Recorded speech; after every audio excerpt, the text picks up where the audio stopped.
Hi everyone, welcome to episode 9 of Startup Playbook TV. I'm your host Rohit Bhargava, and today I'll be chatting to Kumar, who's the founder of Volstreet.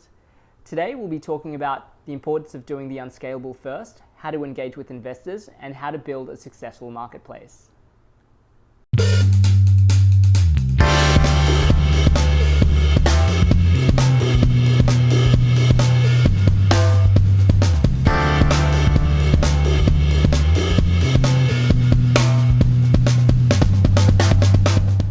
Hi Kumar, welcome to Startup Playbook TV and thanks for being here today. Thanks for having me. So for those people watching at home, do you want to share a little bit of your story and what you're working on at the moment? Hello, I'm Kumar Moluguri. I'm the founder and CEO of a startup called Volstreet. By way of background, for the past 10-12 years, I've been in the IT consulting and corporate background. So what my startup is about, it's an e-commerce marketplace like an eBay where sellers can offer dynamic pricing based on the volumes guaranteed within a deadline. So if you think about it, a seller offering 1 to 10, if he gets a 1 to 10 volume, he can offer say 10% discount, 20 to 30, he'll say 20% discount. So traditional, what I've noticed is there are few online sellers who offer these kind of sales, but in those situations one person has to buy those volumes to get that price advantage, and that's when I figured that there is a gap in the market which we can convert this situation into a B2C scenario, and many customers can jump in and commit those volumes and giving the volume advantage to the seller and price advantage to the buyer. Sure. So that's where it started, where we are right now, we did a public beta launch just a few weeks back, and since then we have around 6 sellers on board and around 50 paying customers. Great. So yeah, that's where we are right now. Fantastic. And so what's kind of the next step for you guys? So the next step is of course the scaling, right? And this being a e-commerce marketplace, the first challenge with these marketplaces is the chicken and egg situation of the who will come first, whether the seller or the customer. So to break that, if we signed up few sellers initially, but to get more traction and to make it more attractive, the key ask is to bring more sellers on board to offer the wide variety of products so that customers can get the benefit of different products being available.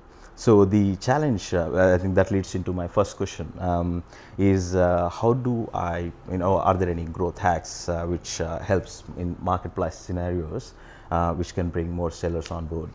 So when it comes to growth hacking, I think I've said this on a couple of episodes previously. Every tactic works. There's no tactic that doesn't work. It's just finding out what's the right sort of tactic or approach for your particular business, for the types of people that you're trying to reach. And obviously in a marketplace setting, you're reaching two very different customer segments. You've got one on the consumer side, and so the tactics that you use to bring people on that side will be very different to what you're trying to do to bring retailers on. What are some of the things that you're looking at the moment, or what have you tried? What's worked for you in terms of getting the initial buyers, initial customers on? So from sellers' perspective, I have been actively reaching out to my network and asking for warm introductions to other sellers, and also I personally have been an eBay seller, not very active one, but I have experience in that area. So that's where it kickstarted. Through few of my other friends, found few of the online sellers. So the focus now is on trying to establish more partnerships. So we are in talks with certain company to bring more sellers on board. So they have a network of sellers on their platform. So we are hoping that partnership works and we can bring more sellers on board. We haven't spent any money on marketing as such at the moment, so it's totally being approaching these sellers through social media platforms. That's pretty much it from a seller's perspective. From customers, I think it's mainly been social media buy-sell groups, Facebook buy-sell groups, and also a few online tech forums where I just advertise a particular product on the day, and it has given us a bit mixed results. Few of I think it all comes down to the type of product which is on sale. So that's where we are trying to learn and understand how we can tweak the products which we are offering the customers so that they get most value out of what they are looking for. Yeah, absolutely. Like I think when it comes to like growth or growth hacking, whatever you want to call it, it's about how do you reach the type of people that you're trying to reach and how do you sort of engage with them. And so to do that effectively, you need to understand, have a really clear understanding of who it is that you're trying to reach in the first place. What's their profile? What has their attention at the moment, and what will give them either value or what's the best way for you to get in front of them. So that might be through partnerships because they've got access and that brings credibility. That might be through sort of blog content. That might be through social media. It's kind of hard to say there's like one tactic is going to work for you. Also, what you often find is that you will often have to do small tests in different spaces to work out what sort of works best. So, I mean, social media is really broad as well, right? Like you have everything from Facebook to Snapchat to Instagram. The audiences and the way that they consume content is very different across all of those platforms. So when you say like social media works, what within social media is working for you? Are you running Facebook ads? Are you doing like Instagram posts? Like what's working? Within social media, we are not doing any Facebook ads at the moment. It's mainly through advertising on buy-sell groups and few community groups. So like Facebook groups? Facebook groups. Okay. So targeted depending on the profile. Even my wife is a member of one such group where it's women only and they have a specific purpose for that group. So we try to tailor a product and advertise it to that specific group. So that helped us in understanding what kind of things they are looking for and what is the demand. So that gave us some feedback. And also we published on few online forums like Ozbargain, where customers. That would be really big. That's a very engaged community. That's a very engaged community, and it has been a very good channel to test with. Because users are very active and they are very vocal about their feedback, and it has been great actually. So a few of the users questioned the concept, but at the same time, when I advertised the product on Ozbargain, it was sold out within 3 hours. Great. So it was a great channel to test the idea with. So that's pretty much I've been doing. So from the sounds of it, like the consumer side of the market is determined by the type of products that you're selling. Absolutely. So what in terms of the type of like the profile of businesses that you think will be easy for you to bring on to get them to start selling their products through Volstreet, what does that look like? Is there a particular like industry or size or like what's the profile of an early adopter? Yeah, the key. If I say persona, the key categories we are looking for are especially the electronic goods, which are easy sellers. It could be a power bank or any mobile case or those kind of things. But more importantly, I think the more value driving ones like your homewares, departmental items like homeware. When I say homeware or kitchenware, some cookware kind of thing, cookware sets, which are massively discounted online when they are advertised. But again, it depends on how you look at it, right, and what kind of value the customer is getting it. So that's one area. The especially kids stuff. That's another area. So there are. So like when you say there are areas, has that been validated? Like, have you gone and spoken to these people and they've said yes, and they've jumped on and put their products on the platform, or is that assumptions on what you think, like verticals that you think would be interested in signing up? So absolutely, I've tested them with those sellers, not necessarily saying asking them to sign up. So, but the feedback has been if this such platform exists, what do you think? So the feedback has been positive on that. key things were like, home theater systems. They were happy to offer, discounting based on the volumes they are getting. That's one area.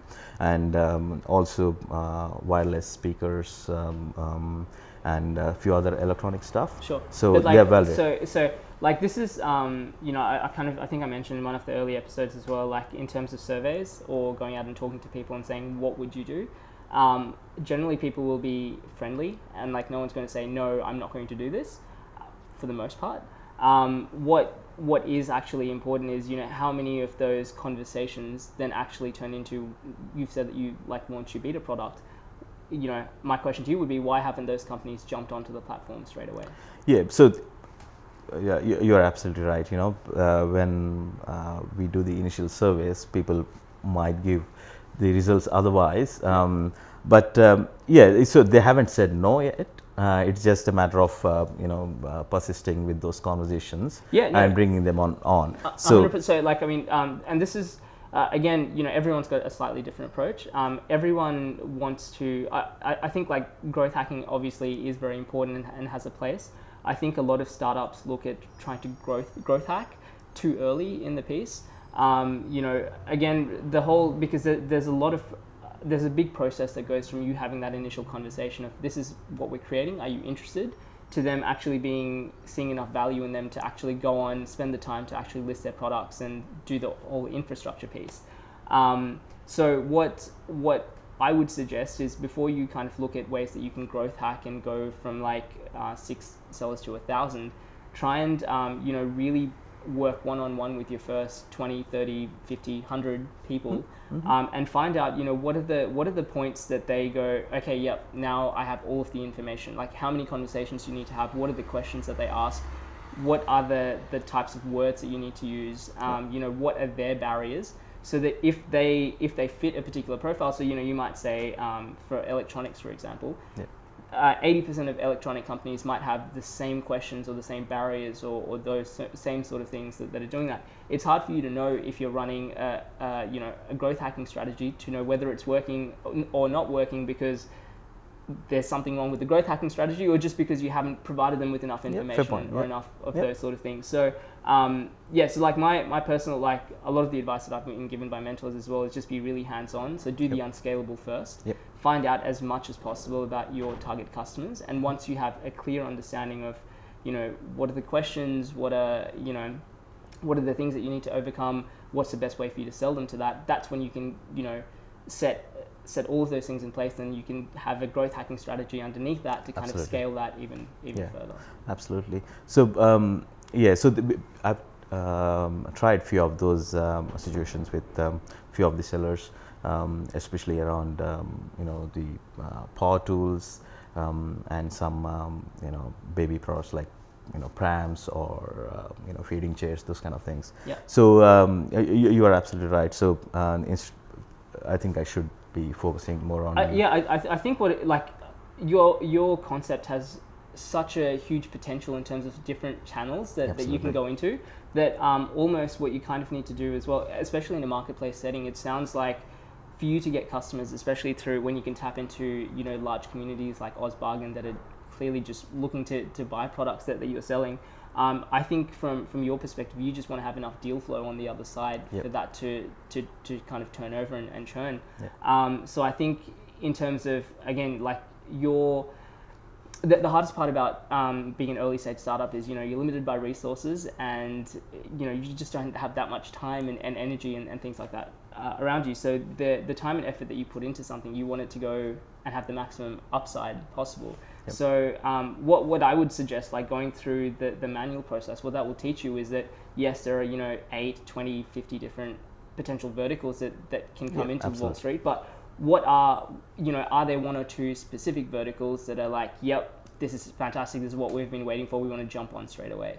And so that will give you at least a clearer focus on, like, okay, we're going to target these 2 first, and then we're going to sort of move on and sort of extrapolate out from that. So actually that's an interesting feedback, because just last week I encountered 2 situations with my conversations with few through my network, of course. One was offering training to.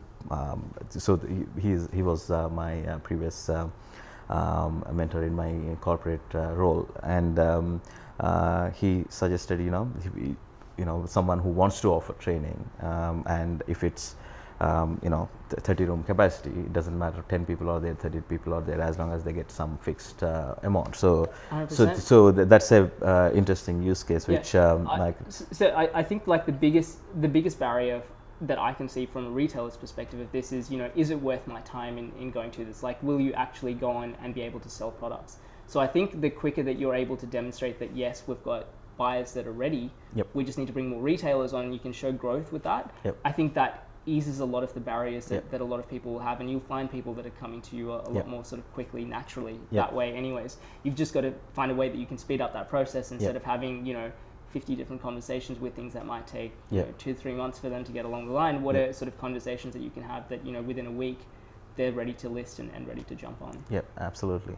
So we are trying to make the process simpler for them to, and as you said, that was one of the key area which sellers have said, they don't have enough time to list their products on every platform. So so we are trying to address that situation. So that's good. I think that leads into my next question. Is if I know it's too early to think about growth hack and spending aggressively on marketing and all, but generally I was thinking, I've been bootstrapping all the while till today. So I just wanted to understand what's the right time to approach any investors or go for funding to get into the next stage. Sure. Again, it's a very kind of, the situation just depends. So like, if you have an existing relationship with an angel investor or with someone with, again, I think it depends on what are you looking for when you talk about funding. Are you looking purely for monies to kind of deploy into marketing to kind of help with that next stage of growth? Are you looking for someone that can bring in specific expertise, that has an understanding on what it takes to build businesses, which will normally be an angel investor? I think VCs are probably a little bit too early at this stage. But I think first of all, you've got to understand what is it that you kind of need. Is it just money? Is it money and skills? Like, what are the kind of missing components? And I think when it comes to the next part of that is like, how do you then go out and find that and get that across? A lot of the investors that I've had on the podcast have, mentioned that it's never too early to start talking to people. A lot of it is based on relationships. So like, do they believe enough in you? The product, the vision, all of that. Not, the vision won't change, but, there'll be certain pivots. Are you the right person to overcome that? Are you the right person to kind of take this from the concept that it is now and the early stages into building it into something successful? And also, one of the common sayings in the investor space is they invest in lines, not dots. So, contextually, if you came to them and said, we've got 6 buyers and 50 sales, that doesn't mean anything to them. But if you said, like last week we had nothing, and in the space of a week we've had 6 sales and whatever, that at least gives them a reference point of like, what's the growth trajectory. Absolutely. And so what investors generally want to invest in, everyone's looking for something on the other side, so they're looking for a return on their investment. And what they also want to know is that the money that they're giving to you isn't necessarily for you to work things out. It's more, they want to put fuel on the fire. They want to see something that's working, and you have enough information about the business to then go, okay, I'm going to use your money and deploy it in Facebook ads. And this is the expected return that we can get. So a lot of what I'm kind of doing is working with startups and helping them prepare to a point where they're sort of getting to launch. And a lot of what we're doing is like, we're testing different channels so we know what's working on a small scale. At least it gives you some data points that you can then go to investors with and say, we tried Facebook ads, we tried, blog content, we set up all of these different channels. What we've found is, Facebook ads works to this degree. This is our cost per click, this is our conversion rate. If we were to deploy, $50,000 towards this over a year, if we extrapolate that out, this is what we kind of expect our numbers to be like.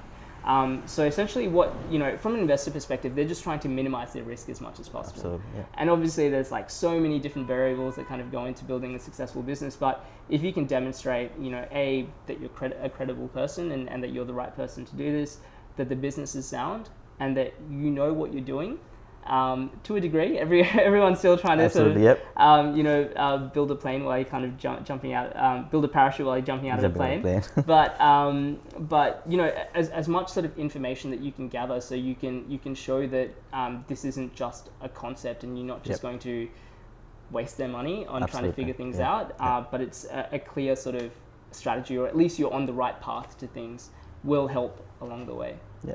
Absolutely. Yeah.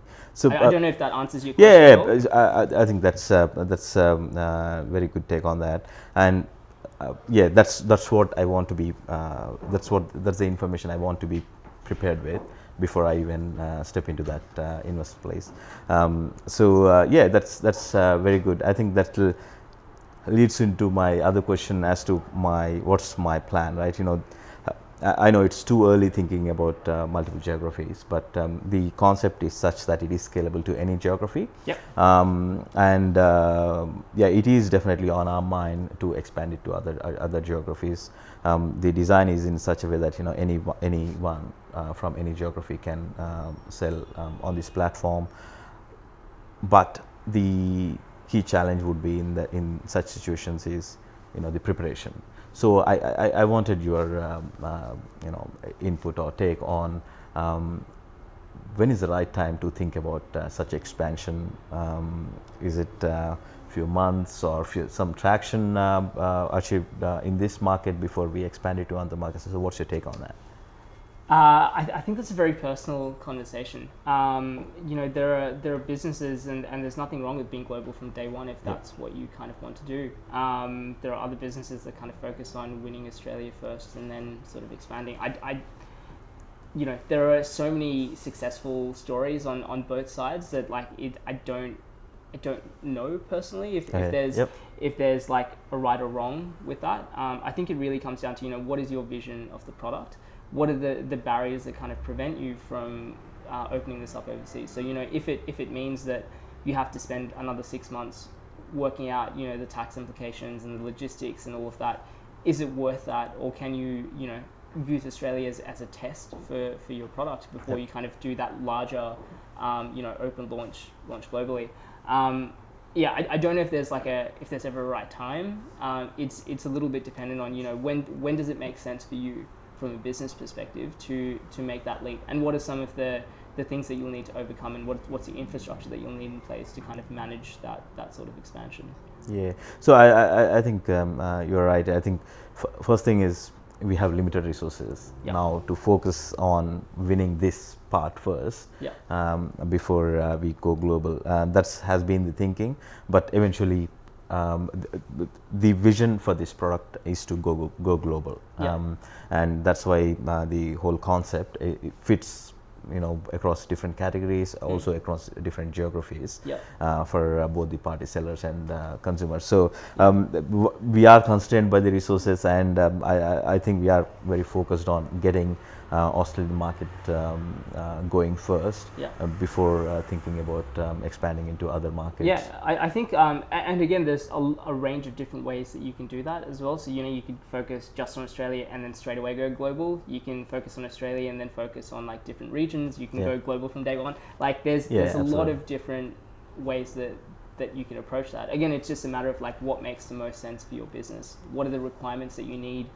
to meet the needs of that particular customer segment as well, which is challenging. And what does it mean? Yeah, in terms of, again, like the complications that it kind of adds to the business and the variables. So again, I would say like if you have something that's kind of set up for Australia and it's fairly straightforward for you to do, and you can kind of build up traction that way, it's probably the best kind of approach to kind of keep doing that and try and at least get a better understanding of some of the early things that we kind of spoke about, of doing initial user testing and finding out what the right markets are.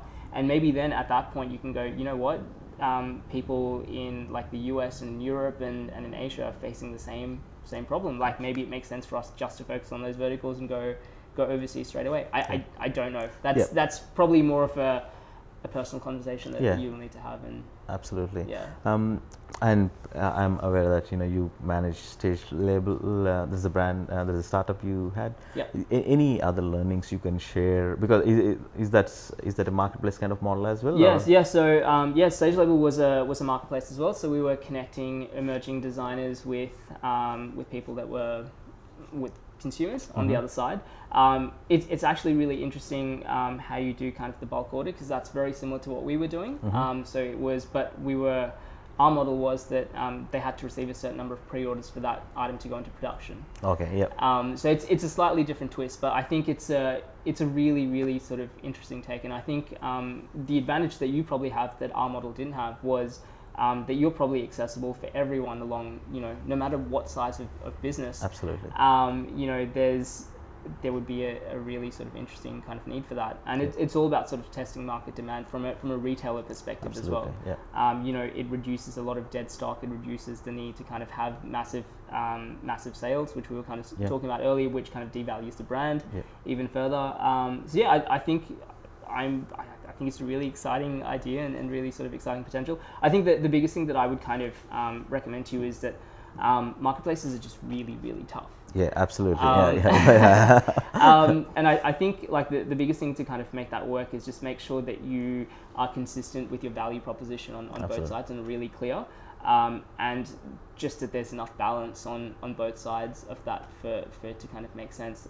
What you'll find is that, at the moment, it kind of, to me, it seems like the retailers are the harder sort of part for you to get. I think you'll get to a point where you'll have a lot more retailers on, and then you'll need to kind of work out some scale and growth strategies on bringing customers on.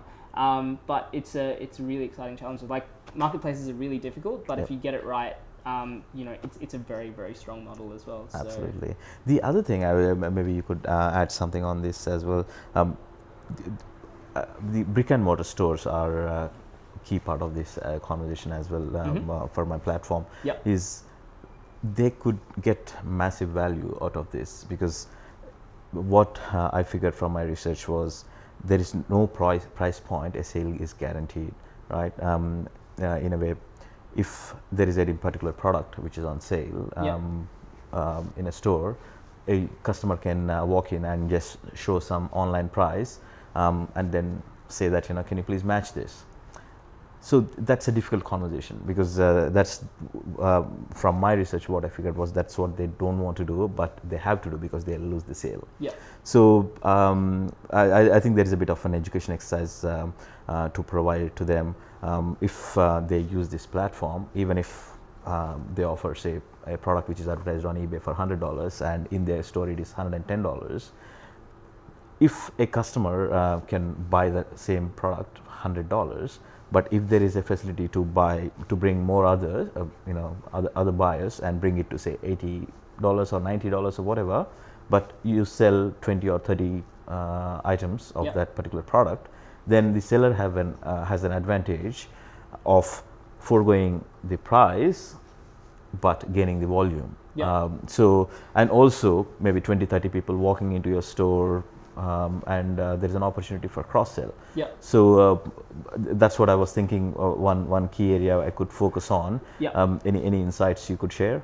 So I think like so I think we've got to wrap up shortly, but I think the biggest thing with that is just the value proposition that you sort of provide with that, right? So even when you were saying that, I'm like, I know there are a lot of brands of specific segment of retailers that wouldn't value this because it devalues the entire product, right? So I think what you've got to find is like, what is the unique value proposition that your service provides, which I think is fairly clear, but which then customer segment which segment of retailers does this provide the most value to? Absolutely. On that sort of flip side. So I think like that will be a really sort of interesting journey how you kind of navigate that as well. I don't know if I have any advice on that. I would just say like, work out which business models from a retail perspective rely on selling on volume. And which ones could do with having potentially one of the downsides that you could identify as like people that are having to put products on massive discounts because they're just not selling enough. Yeah. Right. So maybe that's a really clear and easy win for you, which is like, hey, stop putting things on massive discounts. What I allow you to do is like help them sell in volume, get people to bring other people along, and try and sell that as well. So absolutely. Yeah. So Kumar, thanks for coming in today. For anyone that wants to find out more, get in touch, sign up to Volstreet, what's the best way for them to do that? Just open www.volstreet.com. That's wall as in wall in volume. For sellers, just click on the seller link and follow the sign up process. And for consumers, just use the sign up process and then find the right products for you. Perfect. We'll make sure there's a link in the show notes. Thanks a lot for watching at home. If you like the episode, don't forget to like, share, and subscribe. Kumar, thanks a lot for dropping in, and best of luck with everything. Thanks. Cheers.